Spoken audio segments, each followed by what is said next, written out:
Pemandangan organ tubuh yang hanya disangka kepala itu mengejutkan. Rasa ngeri menjalar ke seluruh tubuh ketika melihat organ dalam itu melayang.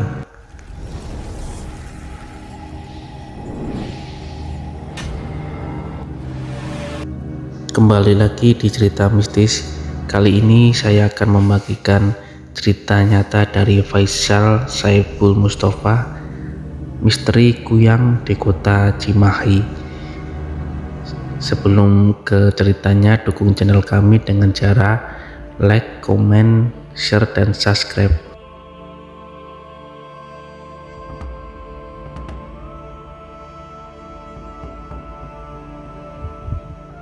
Kuyang dan kegelisahan yang memuncak, dan di sana sebuah pemandangan menyejukkan menyambut kami. Suara rintihan itu berasal dari kucing. Perutnya koyak, darah di mana-mana. Ketika mata kami sampai ke titik di mana kucing itu berada, pandangan kami disambut pandangan kuyang yang hampir selesai mengoyak perut kucing itu. Faisal yang pertama kali berlari, disusul Santi dan Ebul. Faisal berlari secepat mungkin ke arah pos ronda yang sebetulnya tidak terlalu jauh. Kuyang, kuyang, di gedung sebraguna. Warga yang melihat Faisal berlari sambil berteriak langsung menghampirinya. Yang tidak disadari adalah ketika akan berlari menyusul Faisal, Santi tiba-tiba pingsan. Ebul sedang berusaha keras untuk menyadarkan Santi. Rombongan warga langsung menuju sisi kanan gedung. Kuyang itu sudah menghilang, menyisakan bangkai kucing yang perutnya koyak. Mendapati kenyataan itu, yang Faisal rasakan di tengah kumpulan warga adalah kegelisahan. Sebuah perasaan yang terasa sudah sangat mendesak dan memuncak. Malam itu warga yang sudah pulang kembali ke pos ronda. Mereka ramai membicarakan kuyang yang kembali lagi setelah 4 hari menghilang. Warga semakin gelisah. Mereka yang dewasa inginnya terus berkumpul. Rumah-rumah jadi lebih sepi. Mulai malam itu jalanan di kampung semakin sepi. Biasanya antara pukul 6 sampai 7 masih banyak anak-anak berlarian di jalanan. Malam itu hari Senin, dua peraji yang bertugas adalah Bu Enok dan Santi. Faisal membatin, kenapa calon ibu di kampung kami sering melahirkan di malam hari? Kenapa nggak pas siang aja begitu? Akhirnya kami membagi tugas. Ebul diminta menemani Santi mengambil beberapa keperluan melahirkan di kontrakannya. Faisal sendiri menemani Bu Enok. Malam itu penjagaan pemuda lebih ketat lagi. Bahkan ada beberapa warga yang berjaga di dalam rumah ketika persalinan berlangsung. Bu Enok sudah mulai prosesi membantu persalinan. Namun Ebul dan Santi belum muncul juga. Pak RT berinisiatif meminta Faisal, Kang Edi, dan Jainal untuk menyusul Ebul dan Santi. Kami segera berangkat mengingat kelahiran seharusnya yang sudah berlangsung sekitar 15 menit. Terima kasih untuk lari kecil yang kami lakukan. Kami sampai di kontrakan Santi. Kondisinya sepi dan gelap. Lampu di luar dan dalam kontrakan dalam kondisi mati. Kang Edi maju duluan. Dia hendak mengetuk pintu. Satu langkah sebelum sampai pintu, tiba-tiba sosok mencurigakan yang botak berbaju serba hitam membuka pintu sambil mengacungkan golok. Kaget, Kang Edi menghindar ke kanan. Si botak itu mengejar Kang Edi. Kang Edi berlari ke arah perkebunan, sementara Faisal dan Jainal menghambur ke area persawahan. Baru sebentar berlari, Jainal berhenti dan menarik lengan saya. Sial, kita balik lagi. Kita cari si Ebul. Faisal sempat mendebat ide Jainal. Menurut Faisal, melaporkan hal ini ke warga adalah prioritas. Di tengah perdebatan itu, di sisi sawah tempat gerumbulan pohon pisang, Jainal melihat kuyang tiba-tiba saja muncul. Refleks Faisal menoleh dan benar saja, kepala terbang itu melihat ke arah kami dengan tatapan marah.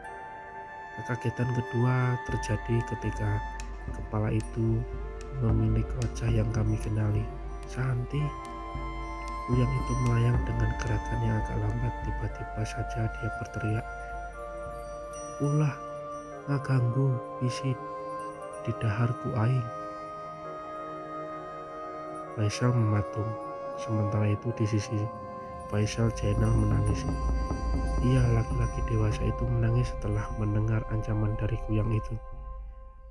Setelah membaca ayat-ayat dengan cepat, badan Faisal bisa digerakkan lagi. Tapi sebagai hasilnya Faisal terjatuh di sisi pematang sawah. Tangan Faisal menyenggol batu yang dengan cepat pungut dan melemparkan ke arah kuyang itu. Batu itu tepat mengenai sisi kanan wajah si Santi. Dia menjerit dengan sangat kencang. Cerita paling menyeramkan yang pernah Faisal dengar. Sementara itu tangis Jainal malah makin menjadi. Faisal berusaha mengambil lengannya, membantunya berdiri, tapi kakinya sepertinya jadi sangat berat. Untungnya jeritan kuyang itu menjadi pertanda bagi warga yang sedang patroli. Mereka berlari ke arah kami sambil membawa opor dan bambu runcing. Santi yang melihat warga mengambur datang segera melayang pergi. Warga yang sudah menahan kemarahan selama beberapa hari langsung mengejarnya. Sejenak kemudian, Faisal berpikir bagaimana nasib Desi yang melahirkan. Selain itu, bagaimana nasib Epul yang tadi mengantar Santi. Malam makin panjang di sudut kota Cimahi. Menenangkan diri malah jadi masalah tersendiri. Pasalnya, Faisal malah jadi kepikiran kalau Santi adalah kuyang yang selama ini mengusik sebuah kampung kecil di pelosok kota Cimahi. Lantas siapa yang memakan kucing di samping gedung serbaguna? Pikiran itu bikin Faisal pusing lantaran kesimpulannya hanya satu, yaitu ada dua kuyang yang bikin warga RT 3 dan RT 4 menderita. Dan benar saja, Faisal memang gak boleh menenangkan diri. Lamunan Faisal pecah ketika PRT berteriak dengan kencang, "Ada dua kuyang, ada dua!" Faisal, Jainal, dan banyak warga lainnya berlari secepat mungkin ke rumah yang digunakan sebagai lokasi persalinan. Di sana ada Bu Eno sudah hampir selesai membantu persalinan. Semuanya lancar dan aman. Namun di rumah sebelah, teriakan Desi membuat kami menahan nafas. "Di jendela, jendela!" Faisal dan Adi berlari ke sisi kiri rumah Desi. Jainal dan beberapa pemuda mengekor di belakang. Saat itu Desi memang belum melahirkan. Entah sudah bukaan berapa. Suami Desi sudah mengontak dokter tapi belum juga datang. Sementara itu membawanya ke puskesmas atau rumah sakit cukup berisiko, antara diserang kuyang atau menempuh perjalanan yang terlalu jauh bagi ibu yang hamil tua. Dua orang bapak usia mereka sudah di atas 50, membawa jaring berukuran besar. Jaring itu terbuat dari tali uji ijo. Dua bapak yang tidak lagi muda itu masih gesit bergerak. Sangat cekatan mereka mencegat kuyang yang hendak terbang lebih tinggi. Dengan gerakan yang mulus, kuyang itu terjaring dengan mudah. Tiga pemuda menyusul kemudian membawa tiga cermin yang dihadapkan ke kuyang. Pak Ustadz Endang juga gesit menancapkan sebuah linggis yang sudah dipendekkan di kerongkongan kuyang. Tujuannya supaya makhluk sesat itu tidak bisa berubah ke bentuk semut. Faisal tidak tahu persisnya, tapi si kuyang itu mengeluarkan minyak. Meskipun si kuyang sudah beberapa kali mengeluarkan minyak kawiyang, katanya minyak tersebut adalah bentuk pertahanan diri. Selain itu, katanya minyak kawiyang sangat ampuh menjadi bahan pesugihan. Konon tidak cuma di Cimahi, masih banyak orang yang mencari minyak tersebut. Lantaran sudah dijepit oleh cermin dan linggis, kuyang itu sudah tidak berdaya. Baru saja warga mau merayakan keberhasilan itu, satu lagi kuyang melintas di atas rumpun bambu. Sepertinya dia berusaha lari dari tempat itu. Pak RT langsung membagi dua kelompok. Yang pertama bertugas mengejar kuyang itu, Kelompok kedua dikawal warga RT 4 bergegas ke kontrakan Santi. Kerjasama antara warga sepertinya sudah semakin matang.